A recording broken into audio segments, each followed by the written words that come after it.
Sweden में बकरीद पर कुरान जला दिया गया। वहाँ की सरकार पर आरोप लगा ये उनकी इजाजत में हुआ। फिर क्या था, इस्लामिक देश स्वीडन से खफा हो गए। कई देशों ने स्वीडन से अपने राजदूत वापस बुला लिए। कुछ देशों में स्वीडन के दूतावास पर लोगों की भीड़ टूट पड़ी। नाटो में शामिल होने की इच्छा रखने वाला स्वीडन अब और बुरी तरह फंस गया। दुनिया भर की नजरें स्वीडन पर जा टिकी। जो तुर्की अब तक स्वीडन का विरोध कर रहा था, अब उसे एक और वजह मिल गई।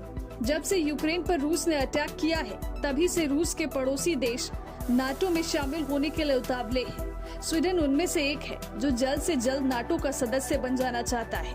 लेकिन तुर्की के लगातार समर्थन नहीं देने के बाद स्वीडन हर बार नाटो में शामिल होते होते रह जा रहा है। फिर सवाल है, आखिर तुर्की को स्वीडन से दिक्कत क्या है? उनके बीच न सीमा की लड़ाई है, न धर्म का मसला है। पर तुर्की क्यों नहीं चाहता है कि स्वीडन नाटो में शामिल हो? इसके पीछे की वजह आज से 7 साल पहले हुई घटना बताई जाती है। तुर्की में तख्ता पलट की कोशिश और स्वीडन की भागीदारी। असल में 15 जुलाई 2016 को तुर्की के कई शहरों में देश की मिलिट्री के कुछ लोगों ने बगावत कर दी थी। ये वो समय था जब तुर्की में तख्ता पलट की कोशिश हुई थी।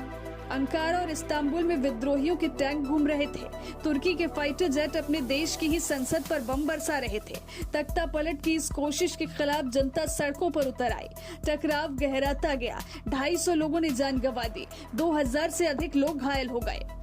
इस समय तुर्की के राष्ट्रपति रेसेप तय्यप एर्दोगन थे। वर्तमान में भी एर्दोगन तुर्की के राष्ट्रपति हैं। 2016 की वो घटना जब तुर्की का तख्ता पलट कर राष्ट्रपति रेसेप तय्यप एर्दोगन को हटाने की कोशिश की गई, इसे वो आज तक भूल नहीं पाए हैं। 69 साल के एर्दोगन 2014 से तुर्की के राष्ट्रपति हैं और अपने खिलाफ की गई तख्ता पलट की साजिशों को भुला नहीं पाए हैं। लेकिन इनमें स्वीडन की भागीदारी क्या थी? बता दें, तुर्की का आरोप है जिन लोगों और संगठनों ने तख्ता पलट की कोशिश की थी, स्वीडन उन्हें शरण देता है।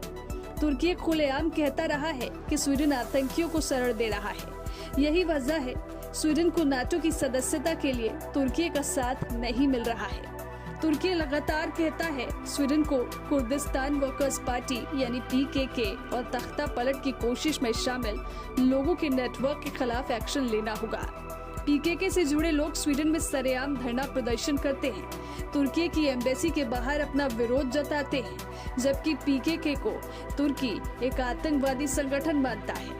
यही वजह है तुर्की नाटो में स्वीडन को नहीं देखना चाहता है।